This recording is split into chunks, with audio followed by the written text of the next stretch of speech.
Karen was screaming at the top of her lungs while trying to scoop up what used to be her rose garden with a snow shovel. Her lawn looked like it had been nuked. The oak tree she bragged about in every HOA newsletter was half dead, leaking blackened sap like it had been cursed. And as for her prize-winning begonias, yeah, they were bubbling. Literally bubbling. Freeze frame, yep, that's me. You're probably wondering how I ended up poisoning the entire front yard of the HOA president. But if you think I started this war, you've clearly never had your hose stolen every morning for 3 months straight. The first time I noticed something was wrong with the hose, I brushed it off. Thought maybe it was just one of those weird optical illusions, the kind your brain conjures up when you're running on too little sleep and too much caffeine. The end of the hose was damp, curled just a bit differently than how I left it the night before. The coil pattern was off. My grip tightened around my mug, but I shrugged and went back inside. The second time I was sure, noticed a light trail in the dirt, too deliberate, too recent, like someone had dragged it across the ground and didn't care to cover it up. I checked the spigot.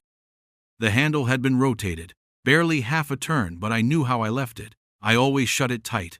I'm a creature of habit. That's when the suspicion started. I didn't want to believe it was Karen. Not yet, but by the end of week 2, I knew it in my bones. The hose would shift overnight. Sometimes it was warm in the morning, like it had been used. Sometimes I'd find fresh moisture around the nozzle, even though I hadn't watered anything. We were in the middle of Stage 3 drought restrictions. Watering hours were strictly limited, and Karen, bless her aggressively manicured heart, had been lecturing the entire block about compliance at every HOA meeting like she was the reincarnation of Mother Nature herself. "We are stewards of this ecosystem," she said last month, "and every drop counts." Funny, coming from someone whose lawn was somehow thriving during the driest summer in a decade. It looked like a golf course had mated with a botanical garden and dumped its offspring in the middle of her front yard.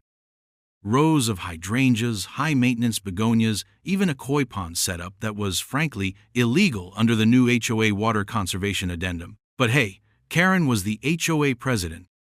She wrote the addendum. Of course she wasn't going to enforce it on herself. By week 3, I'd had enough of hunches and hosing. I set up a trail cam, actually 2.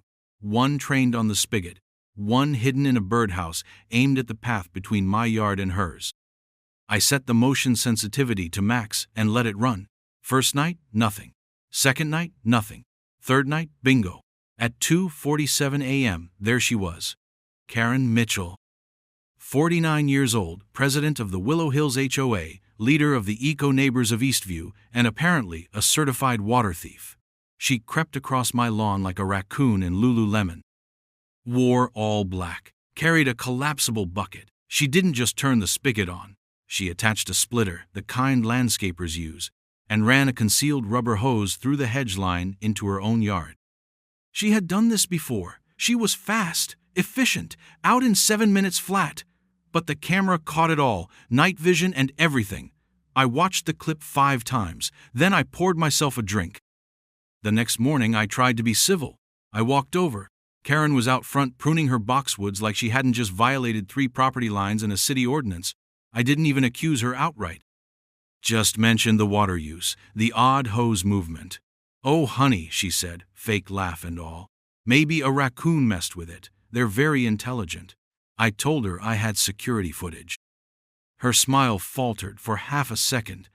Then she leaned in close, still smiling, and whispered, "You know, unsecured hoses are a violation under Section 14.3.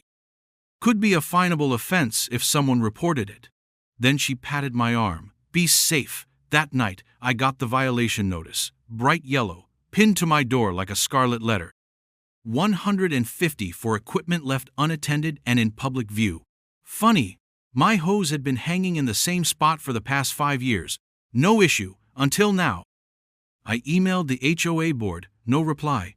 I left a voicemail, nothing. I submitted an official complaint. A week later, the dues went up, not just mine, everyone's. Karen sent out a memo stating, "Due to increased community water usage and evidence of shared zone violations, dues must be adjusted accordingly." Shared zone? I didn't even have a shared zone. I lived on a single-lot property with a closed perimeter. That's when it clicked.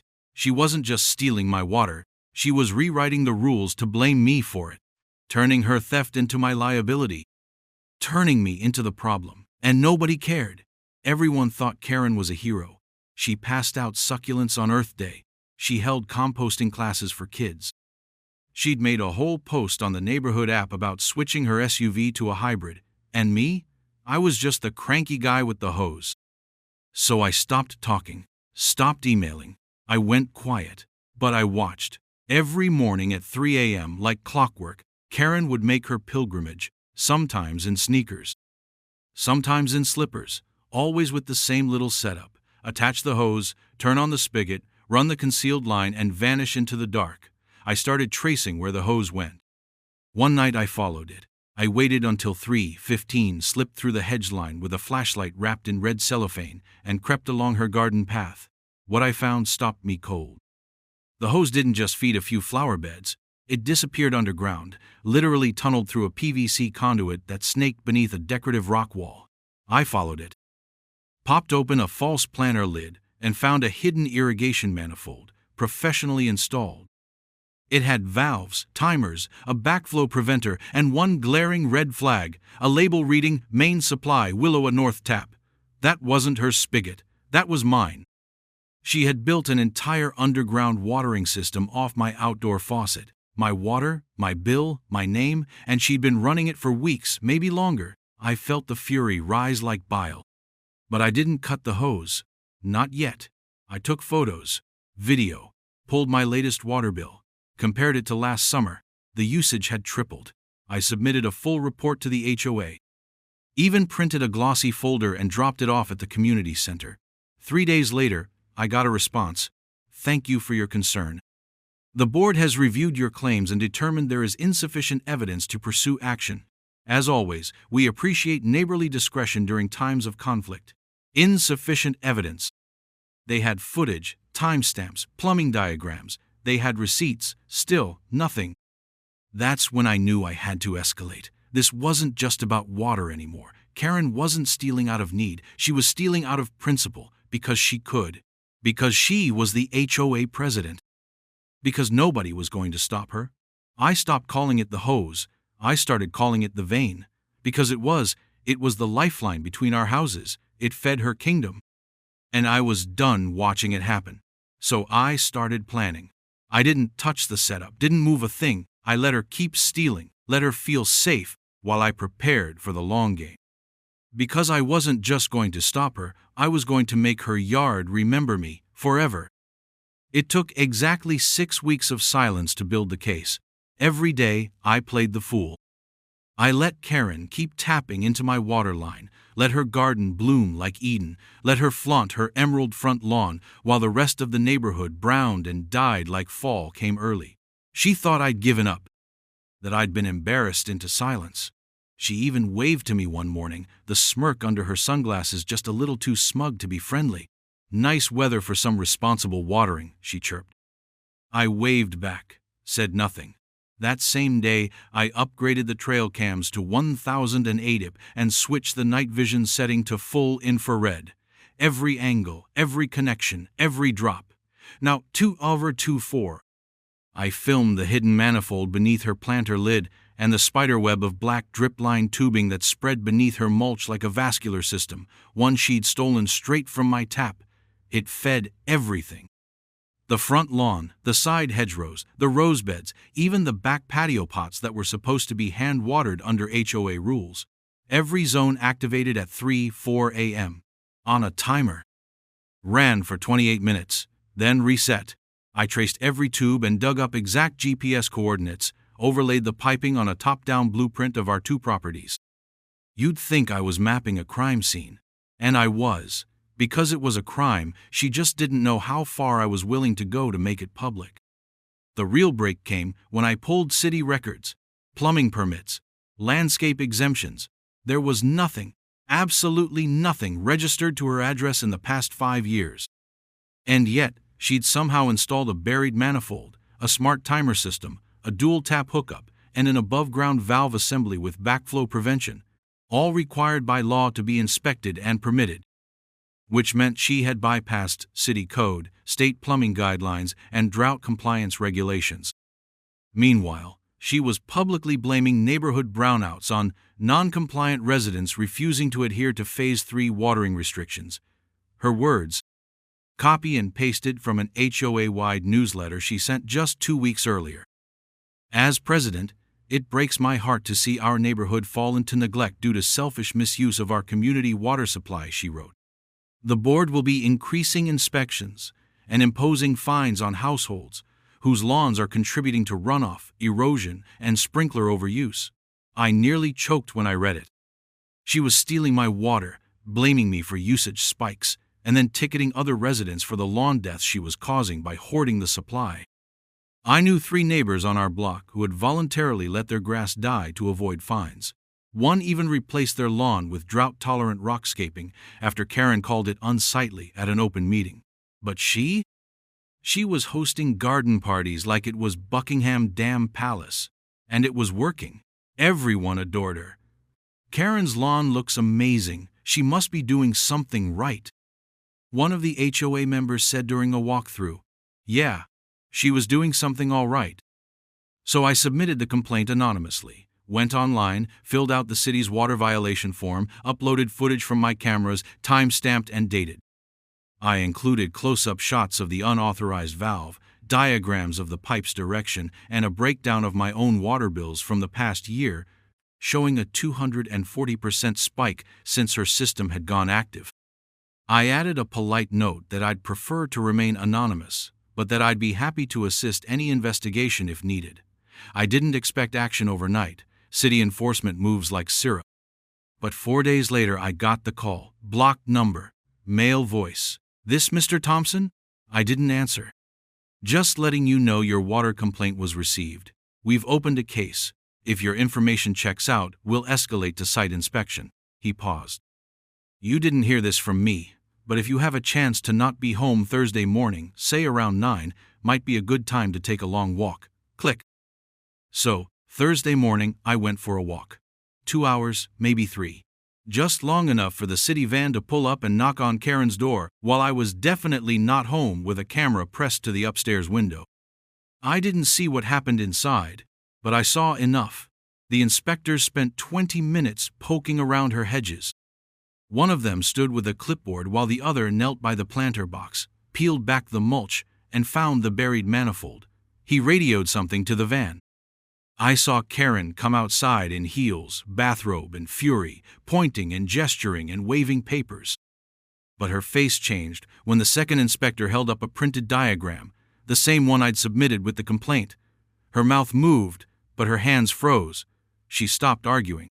They spent another 30 minutes on site, took soil samples, then left. That night, the neighborhood app lit up like a bonfire. Anyone know why there were city trucks outside Karen's place? Inspection, maybe? She's the president, isn't she the one calling them? Karen didn't respond. But the next morning I found a fresh violation notice on my mailbox. Excessive runoff from northeast perimeter. Suspected result of hose tampering. HOA citation, 221B. Fine, 325. My blood boiled. I called the HOA line. Got Margaret, the ever-useless secretary who only ever sounded alert when you said, late dues. I asked for clarification. She said, there had been a complaint about mud runoff crossing into the sidewalk. Funny, I said. I don't water that side of the house anymore. Haven't in 2 months. Well, then the cause is unknown, she said. But the violation stands. Karen had retaliated, again, for getting caught. She couldn't disprove the complaint, so she tried to get me on a technicality. The hose wasn't even connected, but that didn't matter. She just needed the appearance of guilt. That's when I broke. Not emotionally, strategically. I stopped reacting and started preparing my real response. She wanted to weaponize runoff? Fine. I'd weaponize her entire lawn. I pulled soil samples from her backyard. At 4 a.m., under a new moon, I crossed the property line and used a plastic spoon to take 12 grams of topsoil from the base of her flower beds, bagged them, labeled them, took them to Mr. Plastic Spoon to take 12 grams of topsoil. Henry. Now, let me tell you about Mr. Henry. Retired USDA botanist. Lived 4 doors down. Grew orchids in a humidity-controlled shed that looked like a meth lab crossed with Jurassic Park. Everyone thought he was a little eccentric. He wore galoshes year-round and carried a clipboard to pick up his mail. But I knew better. The man was a genius. He used to consult on turf restoration projects for the city back in the day. I brought him the soil. He took one sniff and raised an eyebrow. That's not local. I asked him what he meant. He said the pH balance was off. Too alkaline. He ran it through some tests and came back shaking his head. You got polymerized root enhancers in here, he said. Unregistered ones, not sold through any licensed vendor in this state. I asked what that meant. He said, means she's juicing the grass. And illegally. These types of enhancers push root systems deep fast, but they make plants hyper-dependent. You mess with their watering schedule, even a little, and they collapse. Collapse. That word stuck with me. So I asked him a simple question. Could we collapse it? He smiled, the first real smile I'd seen from him in years. We'd need to know her watering schedule. I showed him my notes. He looked impressed. This might actually work, he said. We spent the next 3 days brewing what Henry called a stress cocktail. Non-toxic. No chemicals that would trigger a legal hazard. Just a blend of soil-tolerant inhibitors and root disruptors, the kind you'd use to clear invasive species without damaging the surrounding landscape. We stored it in gallon jugs labeled turmeric compost tea in case Karen snooped. Then we rigged it.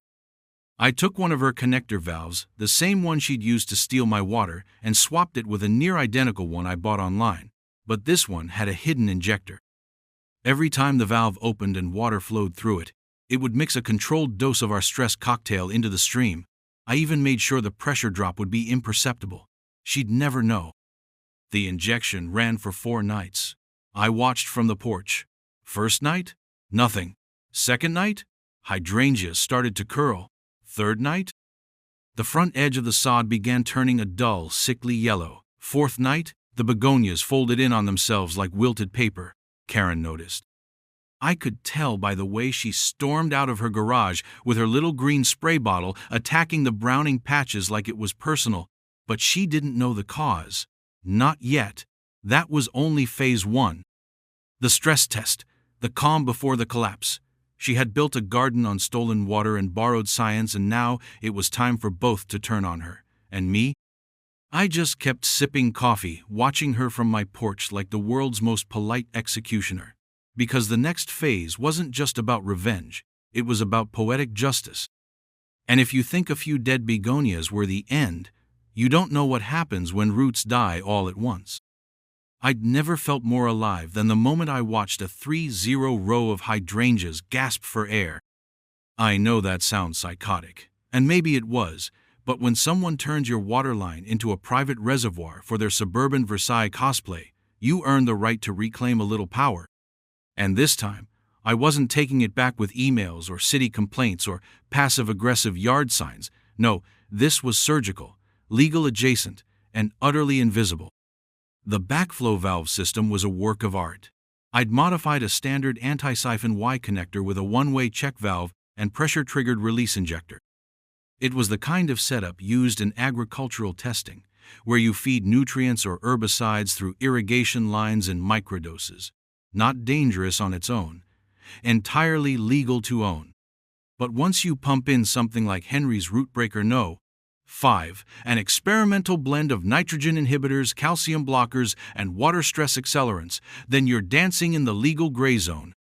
You didn't apply anything to their property. You didn't touch a single blade of grass. You just let the hose do what it was already doing, watering, sort of. It started small. The first dose went out during the 3-4 a.m. irrigation cycle, triggered by Karen's own timer. The valve opened, water flowed, and the injection port did its thing. 10 milliliters. That's it, just enough to get absorbed into the topsoil beneath her beloved flower beds. Night 2, we did it again, and again, and again. On night 5, I noticed it, a subtle patch of pale discoloration on the north end of her lawn. Nothing major, just a small circle of turf that looked a bit less green than the rest. To the average eye, it was sun exposure or a misaligned sprinkler head. But I knew better. The sodium uptake had begun. By week 2, the discoloration had spread. The begonias browned at the edges, curling like parchment in a low flame. The mulch around the rose beds grew patchy and thin, as if even the worms had moved out. Karen, true to form, went into full denial mode. She stood in her yard for hours, hose in hand, misting each withered bloom like a field nurse with a dying patient. She ordered new topsoil, sprayed kelp emulsion, even had a bag of volcanic ash shipped from Oregon. I watched from my porch, sipping lemonade. Henry watched too, from behind his hedge. We didn't speak. We didn't need to. Every yellowing leaf was a love letter to justice. The HOA noticed by week 3. Karen called an emergency board meeting, framed it as an environmental crisis affecting our neighborhood's horticultural integrity. She used words like sabotage, ecosystem degradation, and my personal favorite, bioassault. I wasn't invited to the meeting, of course, but I heard every word. Margaret, the HOA secretary, leaked the transcript to me in exchange for a bottle of chilled Chardonnay and a promise to fix her front porch light. "We are dealing with an unprecedented threat," Karen had declared. "My yard has been compromised, and if they can do it to me, they can do it to any of you." I guess they meant me, though she didn't have the guts to say it. Not yet. After the meeting, she escalated. She hired a private investigator. Some guy named Rick, who used to be a bounty hunter in Nevada and now wore Oakley's full-time and parked his van across the street like he was staking out a meth lab instead of a guy with a lemon tree and a grudge. Rick approached me once, asked if I'd seen anything strange at night. I told him yes, actually, I had. I'd seen a middle-aged woman sneaking onto my property and hooking up a hose to my spigot. I even offered to show him the footage. He mumbled something about needing to check with the client and vanished. I saw him a few days later talking to the mailman, then the trash guy, then the neighbor's twins. Karen was spiraling. She sent out an HOA-wide bulletin warning residents to report any suspicious children and remain vigilant for signs of acid vandalism. The Thompson kids got grounded for riding scooters too close to her property line. She accused the Rodriguez family of planting invasive clover near her driveway. She filed 3 noise complaints in 1 week against a toddler's birthday party. Meanwhile, the grass died faster. By week 4, the damage was undeniable. A necrotic wave had rippled through the lawn like a plague in slow motion. The once perfect green was now a mosaic of brown rot, blackened splotches, and weeping root beds. The rose bushes collapsed in on themselves, petals falling like ash. The koi pond, which I hadn't touched, developed a film so thick the fish were gulping at the surface like they were breathing through a plastic bag. She had city inspectors out twice. They found no cause. She paid a private soil analyst. He blamed environmental fatigue. She refused to believe it, couldn't comprehend how her miracle garden was failing. But I could. Because I understood one thing she didn't. The lawn wasn't dying, it was surrendering. And then came the oak tree, the final blow. It was an old beast, 80 years at least, standing tall and smug at the center of her backyard, like the crown jewel of the neighborhood. She bragged about it constantly. My oak, she called it. She named it Oliver, hosted brunches under its shade, hung fairy lights from its branches. But Oliver had a secret. His root zone extended well past her fence line, deep into the strip between our properties, and as it turned out, that was precisely where the chemical cocktail had leached the hardest. See, the root breaker number 5 wasn't meant for trees, but it wasn't not for them either. Once it hit the root hairs, the tree started feeding itself poison, slowly, patiently. Like sipping vinegar through a straw, it didn't show right away. Oaks are proud like that. But after a few rainfalls, the signs emerged. Leaf drop, sap blisters, bark cracking. And then, one morning, I walked out to find Karen standing beneath Oliver, looking up in horror. A massive limb had cracked overnight and split clean off, collapsing onto her precious patio furniture. Crushed 2 Adirondack chairs and her husband's grill. The wound in the tree oozed a black sludge, thick and shiny like tar. She called the arborist, screaming. I heard her from my porch. It's oozing, Marcus. Trees don't ooze. Marcus, bless him, tried to explain fungal colonization and stress rot. She didn't care. She wanted a fix. Can we inject it with something? She asked. Like a tree steroid? Or, I don't know, antibiotics? He told her it was too late. The internal structure had been compromised. The root network was decaying. Best case scenario, he said. You cut it down now, before it falls and kills someone. Karen fainted. Not a dramatic swoon. Just a little tilt, like her knees finally gave out. Her husband caught her. I didn't laugh, not out loud. The HOA called another meeting that weekend. Karen didn't attend, neither did Rick. The other board members sat awkwardly at the community center, avoiding eye contact while Margaret read out a letter from the city stating that a full inspection of the HOA president's property had uncovered multiple unauthorized installations, code violations, and evidence of improper waterline usage, which would result in a temporary revocation of landscape privileges and possible city fines. No one clapped, but no one spoke either. Because everyone had seen the rot. Everyone had smelled it. That night, I poured myself a tall glass of iced tea and walked over to my spigot. The hose lay limp, unused, the line to Karen's property now bone dry.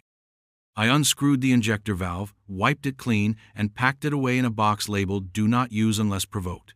The yard was quiet, peaceful. I could almost hear the grass breathing again. Across the fence, Oliver stood motionless, his wounded trunk black and bleeding in the moonlight. Karen's kingdom was dead, and the best part, I didn't lay a single finger on her soil. I just let her do what she'd been doing all along, watering her lies. I just gave them something new to drink. By the time Karen tried to sue me, she had nothing left to stand on, figuratively or literally. Her yard was dead. Her beloved oak tree was bleeding like it had been cursed, and her HOA newsletter had gone silent for the first time in 5 years. The woman who once opened every meeting with a quote about civic pride now looked like she hadn't slept in a month, but she still had that last bullet in the chamber. The lawsuit. I got the letter hand-delivered. Defamation, harassment, deliberate ecological sabotage. Signed by a local law firm, she must have begged to take the case. It was laughable.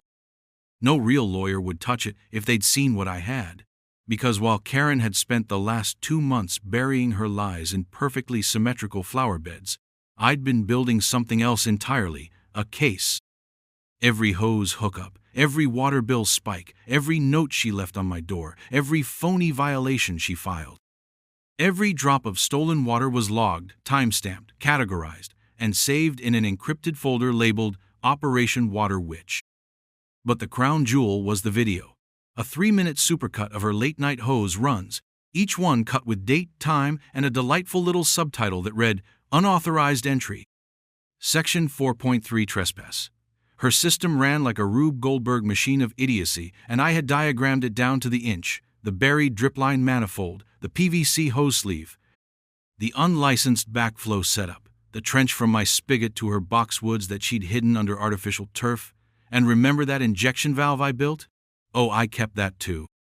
Cleaned, cataloged, and notarized with a statement of ownership. She'd been watering her entire kingdom with stolen water from a poisoned tap, and I had the receipts to prove it. When the court date came, I didn't even need a lawyer. I submitted my response, along with a formal complaint to the city's Environmental Regulation Division. A week later, Karen's case was dismissed without merit, and she was served instead with a full audit from the County Compliance Board. That's when the real fun began. Karen had never imagined someone like me could be dangerous, but that's because she never asked what I did for a living. She thought I was just some grumpy neighbor with too much time on his hands. She didn't know I was a licensed environmental compliance officer, contracted by the city last year to assist with suburban water management. I specialized in, wait for it, residential misuse of public resources and unpermitted irrigation systems. It wasn't just poetic, it was divine. So I did the only reasonable thing. I made it public. The next HOA meeting was a packed house. Word had gotten out that there would be a presentation. Neighbors brought folding chairs. People from the next block showed up. Margaret, the HOA secretary, looked like she'd aged 10 years. Karen arrived late and refused to sit. She hovered near the back in a black windbreaker and a pair of oversized sunglasses, like some fallen socialite attending her own trial. I brought my laptop, a 24-inch monitor, and a wireless clicker. Margaret tried to tell me I'd only have 5 minutes. I told her I'd take 10, no one objected. "Good evening," I started, standing in front of the crowd. "Some of you know me, some of you know Karen. And some of you have been fined by Karen for things like dandelion propagation or fence tone mismatch. But tonight, we're not here to discuss fences. We're here to talk about theft. Systemic theft." I clicked the first slide. A still image of my hose, the original one, curled beside my spigot. "This is where it started," I said. "And this is where it ends." I walked them through the timeline, the stolen water, the footage, the unexplained drought violations, the way Karen's lawn flourished while others died. I showed the GPS map of her underground system, traced over a satellite image with bright red lines connecting her property to mine. I showed the soil pH charts, the municipal records showing 0 permits. The water usage spike matched to her irrigation schedule. I even played the city inspector's voicemail, anonymized, but clear enough. "We found a manifold system illegally connected to an adjacent lot. This is textbook code violation." People gasped. A few neighbors looked down at their feet. Then I dropped the final bombshell. I showed my credentials. "I'm not just a guy with a grudge," I said. "I'm a certified compliance officer, and what Karen's done isn't just unethical, it's criminal. Unauthorized use of a public utility, property encroachment, misuse of HOA funds." I turned toward her. "You used your position to fine us for things you were doing in secret. You blamed the neighborhood's dying grass on everyone but yourself, while you bled my water line dry and wrote yourself out of the rules." Karen tried to speak, but the crowd was already murmuring. One woman stood up, "Susan, from 229 Mulberry Lane. I paid $800 to xeriscape my lawn because Karen said we were out of water," she said. "She yelled at me for putting in a bird bath." Another man raised his hand. "I got fined for having a damp sidewalk," he said. "Said it was overwatering, but her yard was wet every morning." Margaret cleared her throat and stood up slowly, voice shaking. I have something to add." She walked to the front and pulled out a folder. "These are the HOA's last 3 months of expenditures." Karen approved 12-0 for emergency irrigation assessment and landscape emergency response. The check was made out to Verd Solutions LLC. That's her husband's company. The crowd erupted. Gasps, shouts. One guy laughed so hard he knocked over his chair. Karen tried to leave, but Margaret blocked the exit. "You don't get to run from this," she said. By the end of the night, the board voted unanimously to remove Karen as HOA president. 2 members resigned on the spot. Margaret handed over all remaining documents to city investigators. But the cherry on top came 2 weeks later, a bright orange sticker slapped on Karen's door by the county health department. "Warning: this property has been cited for landscape-related biohazards due to improper chemical use and failed soil recovery protocols." Her entire yard was labeled a remediation zone. And in the ultimate irony, the city imposed a 2-year ban on all hose use for her property during rehabilitation. That's right. Karen, queen of the hydrangeas, was now forbidden by law from using a hose of any kind. Sprinklers, timers, drip lines, all banned. She was seen hand-carrying gray water from her bathtub in soup pots, just to keep her roses alive. None of it worked. As for me, I quietly rebuilt my side of the fence, replaced the old hose with a new one, this time coiled on a wrought iron rack I custom-built myself. Above it, I installed a sign, handmade, cast in weathered brass. It read, "This is what happens when you mess with a garden variety tyrant." Now I sit on my porch, lemonade in hand, watching the neighborhood slowly heal. People wave again, lawns grow naturally. Margaret stepping in as interim president, and the bylaws are being rewritten with real oversight. Karen?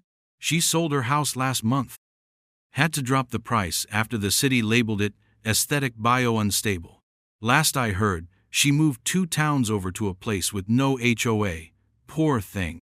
She's probably out there somewhere, crouched by a faucet, wondering why the hose won't fit.